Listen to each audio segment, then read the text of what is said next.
Ibrahim Traoré is doing. He has got agricultural projects. Burkina Faso is having a farming boom right now because of this great African leader. He has just made a law that any woman who has a child, her medical bills are completely eliminated. It's free to go to the doctor and have a child in Burkina Faso, in this African country, because mothers and maternal care is so important. Donald Trump, look at this man. Try to be like him. Don't be like Zelensky. Don't be a worm. Be a president like Ibrahim Traoré.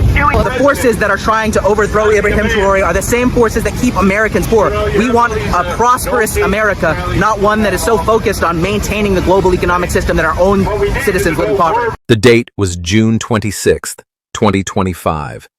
The streets of New York were buzzing, not just with chants and placards, but with a banner so striking it stopped many in their tracks. It wasn't the face of Martin Luther King Jr. or Malcolm X. It wasn't even an American activist.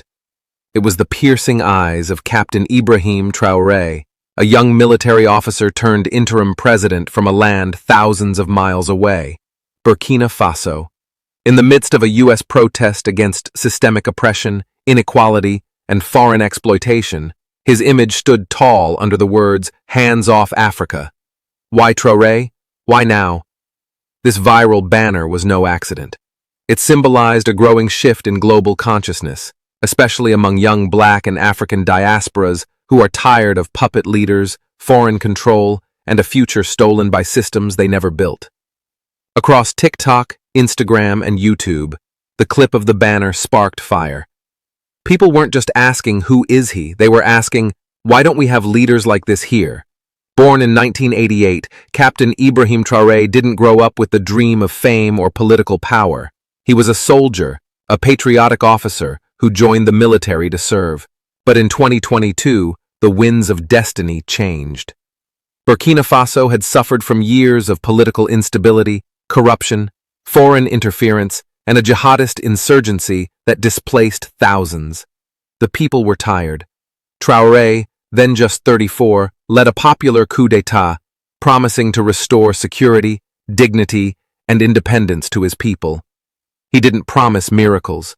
He promised work, sovereignty, and sacrifice. What made him different? He rejected neo-colonialism, especially the French influence over West Africa's currency and politics. He openly criticized global institutions that keep Africa poor. And more than words, he acted. In just months, he restructured the military, launched youth-centered agricultural projects, cut political salaries, and started building what he calls a new Burkina Faso. To many in the West, he's controversial, but to a growing number of Africans, he's a hero. Let's ask the big question. Why would Ibrahim Traoré go viral in a U.S. protest? The answer lies in shared pain and a shared enemy. African Americans have long known the taste of oppression, of stolen labor, redlined futures, and systemic injustice. But many are waking up to the fact that their struggle is not separate from Africa's. When Western powers destabilize Africa, steal its resources, and fund coups, they aren't just hurting Africans. They're sustaining the very systems that create poverty and inequality in places like Harlem, Detroit, and Oakland. Traoré has become a symbol, a face that says, "We are rising, we are breaking free." During the protest, signs said, "Hands off Africa," a direct message to the West: stop exploiting the continent, stop undermining its leaders, and stop silencing its future. Protesters in the U.S. see in Traoré the boldness they wish to see in their own elected officials. A leader who stands for justice, not just within borders, but beyond them. Make no mistake, the rise of Traoré is shaking empires. France has already lost military bases in Burkina Faso. Western diplomats are uneasy. Sanctions have been discussed, and whispers in international halls say he's too radical. But here's the truth.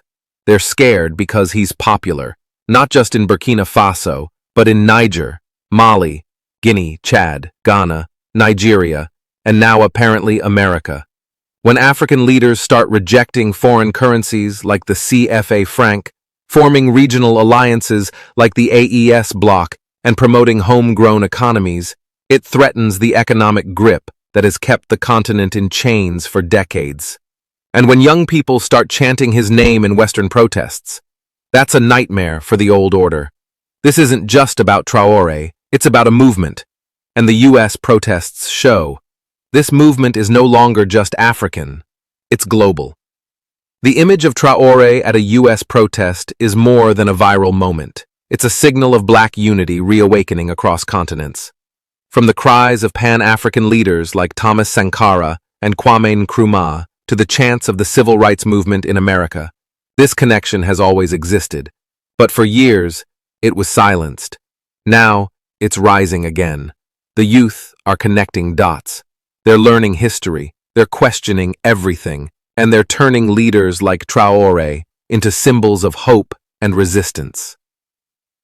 Some say Traoré is just another soldier, but movements aren't built by perfect men, they're built by brave ones. His face on that banner wasn't about politics, it was about possibility, that a young African can rise, that a continent can break free, and that a world divided by oppression can unite around dignity, justice, and freedom. What we're witnessing is not just political, it's spiritual, a shift in identity. For too long, Africa has been the world's wounded limb, but today, through the voices of its youth and allies, it is becoming the beating heart of a new global vision. Captain Ibrahim Traoré is not perfect, but in his eyes, many see a spark they haven't seen in decades, a fire for freedom, honor, and a future controlled by Africans for Africans. So whether you're in Burkina Faso or Brooklyn, Lagos or Los Angeles, ask yourself, what does freedom look like to you? And will you be part of this rising generation ready to build it? Subscribe for more.